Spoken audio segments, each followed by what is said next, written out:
Welcome to the IVF Abroad podcast for people who are struggling with infertility and trying to conceive and who are facing more obstacles than options when it comes to having fertility testing or treatment in their home countries. Alongside other experts, I will share, educate and empower you on your journey and help you to learn more about going abroad for advanced fertility testing and treatments like IVF and egg donation. I'm Emma Haslam, your host, now mum of one, and the go-to expert in fertility treatment abroad. Since the birth of our son in 2018, I have made it my mission to make fertility treatment more informed, transparent, accessible, supported and affordable for more people. And I help people just like you to become unstuck, to find a best fit clinic that truly meets their needs and to have fertility treatment on their terms and timescales so they can achieve their dreams of growing their families. And I'm here now to help you too. Be sure to check out the free resources in the show notes for more help after listening to today's episode. Hello, it's Emma here. Welcome to this week's episode of the podcast. Now, before I begin, I have a small favour to ask you that would mean the world to me. If you haven't already left a review for this podcast or hit the subscribe button, then please can you do so? It will help me to help more people, which is the whole reason why I provide this free resource. The more reviews, the more subscribes, the more the algorithm pushes the podcast out to more people, which means that I can help more people, but only with your help. So if you could spare a moment after listening to this episode today to go and to do that, I would be so super grateful. And if you have already left me a review, then thank you so much. So this week's episode is all about the expectations that you may have as we reach another Christmas, another year end where you thought that you would be pregnant or maybe thought that you would have had a baby and you haven't. And that feels very heavy, I know, because I've been there. And you might be thinking, what do we do now? And so in this episode, I'm going to help you work through this and come away with some ideas of how to navigate what you might be feeling right now and looking at going forward. So first of all, I just want to say that if you are feeling this way, I think there are lots of people who are struggling at this time of year in different circumstances. I touched on this a bit in last week's podcast episode, but there'll be people that are grieving. There'll be people that are lonely. There'll be people who can't afford to do Christmas in a way that they want to. There'll be people who feel overwhelmed, feel pressured. There'll be people like the trying to conceive community who it feels like a kick in the teeth that here we are again. And I felt this too. Another year's gone by where either you haven't got a baby or you're not pregnant. And it's so hard. And Christmas can feel really bittersweet. You know, the televisions are full of adverts with happy, quote unquote families. And, they're all over Instagram and they're matching pajamas. And there just seems to be children everywhere. And it can be an event, festive times can be very centered around children. And so Christmas can feel particularly bittersweet, I think, and even painful when you've hoped to be pregnant but aren't, or you've hoped to have a baby and you haven't got one, or you've hoped to have another baby and you haven't got one. And it's that sort of ticking clock thing, isn't it, about another year passing by. So I just want to first up and say, I'm sorry that you're in this situation. And I want to validate that all of your feelings around this are completely normal and unsurprising given, what you're going through. And I found Christmas, as I said last week, as a Christmas person, super, super, super, super hard. It ruined it for me. I really tried to enjoy it, but I just didn't. I just found it really, really painful. So this episode is to offer you some comfort, some understanding, to say that I see you, I am you, I've been you, and also some practical ways to navigate this season without guilt and without pressure as well. Because actually soon it will be over. Christmas itself is actually just one day. And I know that a lot more goes into it, and really from probably mid-November, early November actually, the shops are full of everything Christmas, and it just starts to ramp up, doesn't it, the further and closer we get towards that time. And, I know how hard it is when you have imagined that you would have a baby by now. And, we're so full of hope, I think, at the beginning of a new year. And Christmas, the end of a year, feels like so far away, doesn't it? And then suddenly we arrive, and if we haven't managed to get the things that we want that are so important like this, that heavy reminder of what hasn't happened yet can kind of spark all sorts of feelings amongst us. And I want you to be able to navigate that space with compassion and have some practical steps as well about how you might protect your emotional energy as we move further, closer into the Christmas period as I sit here recording this on the 11th of December. I also want to say, in terms of the emotional load of this, you're likely feeling lots of common feelings and likely berating yourself perhaps when thinking about some of these feelings. So there's probably lots of things that you're feeling if this is your position: disappointment, grief, envy, maybe, comparison, anxiety, depression, like so many things. I felt very envious of other people. I've talked about this quite a lot on different podcast episodes when we were struggling to conceive. And it really made me feel like I was a bad person, when actually I know now that I'm not a bad person. What was happening to me was the bad thing. But that's how it manifested itself in me. And it's not necessarily something that I showed to other people, but I internalized a lot of these kind of feelings. And I thought, well, if I feel envious of somebody else, jealous of somebody else, then that must mean I'm a really bad person. So I just want to say that out loud, because I think sometimes when we keep everything in, we think we're the only people to ever felt these things. And we tell ourselves stories about what these feelings might mean about us as people. And I don't want you to do that. I want you to know that these are normal, understandable feelings given what is happening. And it makes you a human being. It doesn't make you a bad person. And if by saying it out loud and me admitting to you that I've had feelings like this and that some of this didn't bring out the best parts of me, and I have forgiven myself for that, then I want you to know that it's okay if you feel like that too. Whatever you feel, there'll be other feelings that perhaps come up for you, but it's worth just checking in with yourself for a moment to think, how do I feel? But also accepting that it's okay to feel those things. And it's also okay if part of you likes Christmas. Like, I love Christmas. I didn't love it when I was trying to conceive. Am I saying that I sat around feeling miserable for the whole time? No, there were elements of it that I did enjoy, and these things can also coexist at the same time. And so that's okay too. And again, I think it's not attaching meanings to our feelings is really, really, really important. And I've done a lot of work since having our son through our journey around like processing everything that kind of happened to us and that long infertility journey, and how I felt afterwards, and really kind of discussing and going through some of the things that I felt in order to help me to process things. Because yes, ultimately we had our son, which is an amazing result, but I still had a lot of things that I needed to work on and process through the time of being infertile and through everything we went through, because it's traumatic. And so I now realize that our thoughts are not us. Our thoughts are not our actions. And, we are human beings and we're not robots. So that's the first thing that I want to kind of say, that if you are experiencing these feelings, they're very common. It means nothing about you.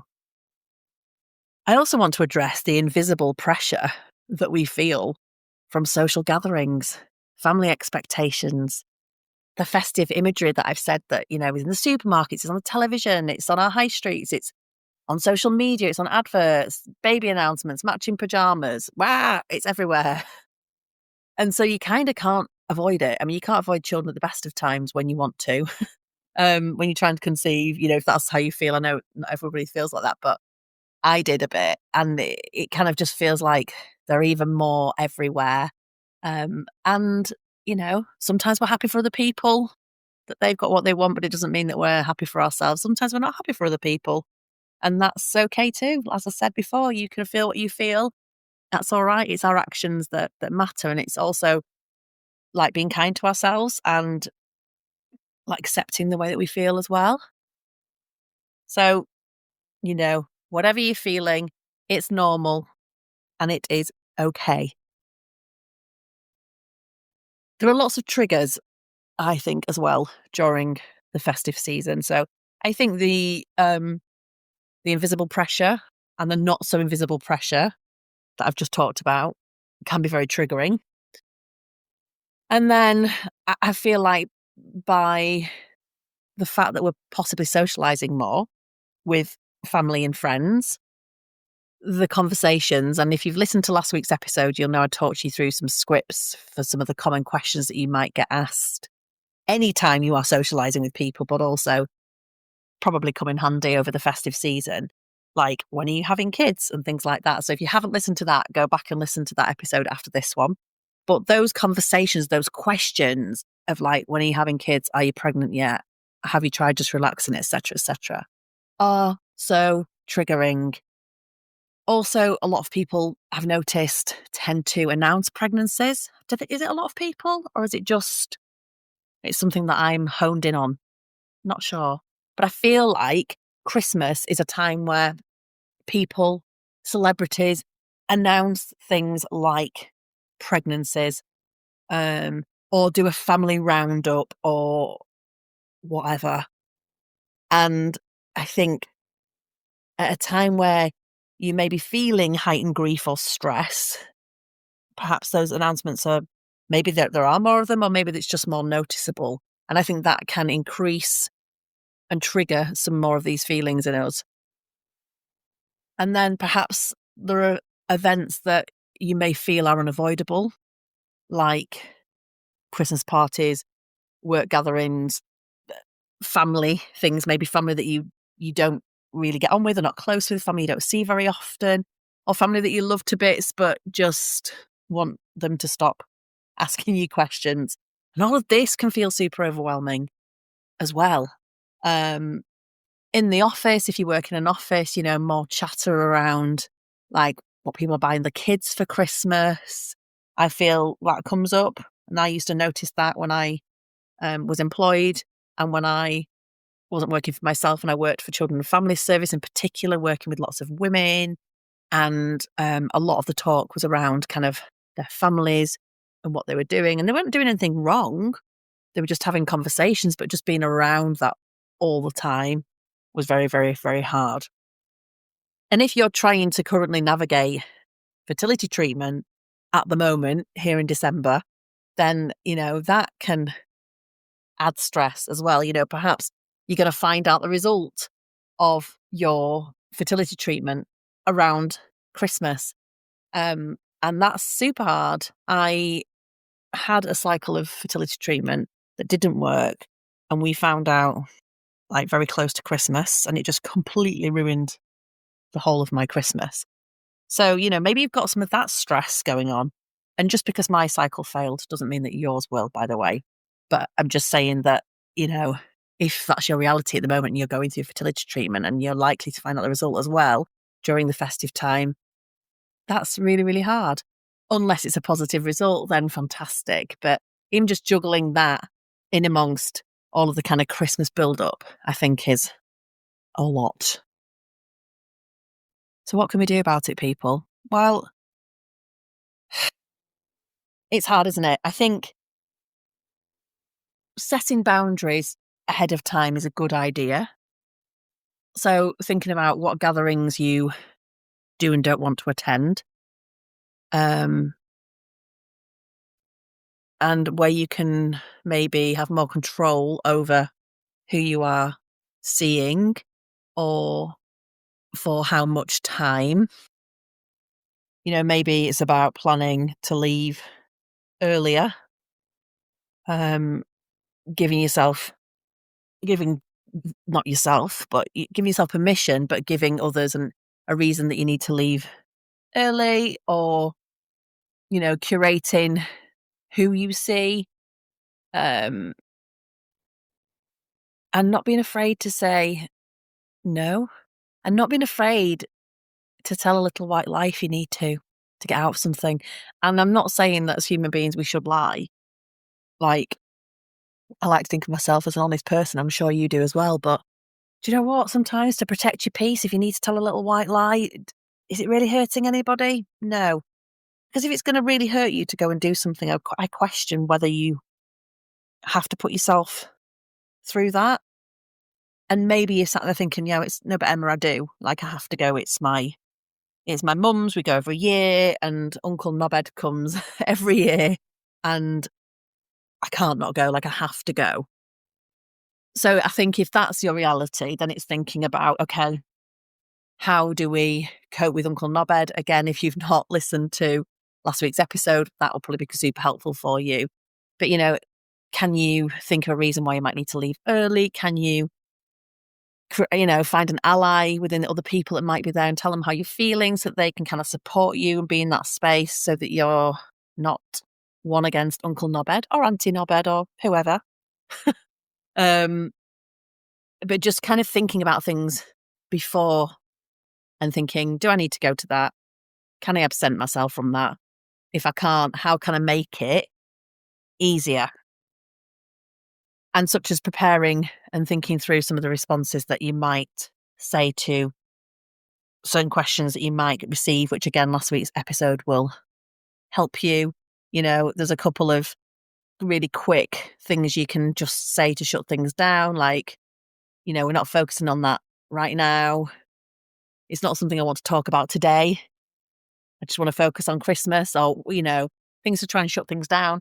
Distraction, like I mentioned this last week. So Denise Duffield Thomas, who's a money mindset mentor, she talks about, she calls it have you tried the bean dip? She's Australian. And what she's essentially saying there is, if somebody asks you something, you don't want to answer it, be like, oh, have you tried this hummus? Or, just completely ignoring the question and diverting it elsewhere. So preparing your response is super important. Lots of ideas in last week's episode for that as well to help you. And then thinking about what you want to do. Like, if you've got some time off work, what nice things can you plan in for yourself that give you something to look forward to during this time? If this is a time where you are off and you've got some time, lovely. Like, what would you like to do with your holiday? So other than some nice things that you can add in, allow yourself to step away without guilt. Allow yourself something to look forward to make the Christmas period better, knowing that you've got something coming up that's just for you. And that might be for you and other people that you want to spend time with, but something that is completely what you want to do. And, they don't have to cost money. They could be taking yourself off for a walk. It might be, going for a swim, meditating, journaling, listening to music, going out for the day, whatever it is, whatever you like to do, but just having something, again, maybe pre-planned, so it gives you something to look forward to. And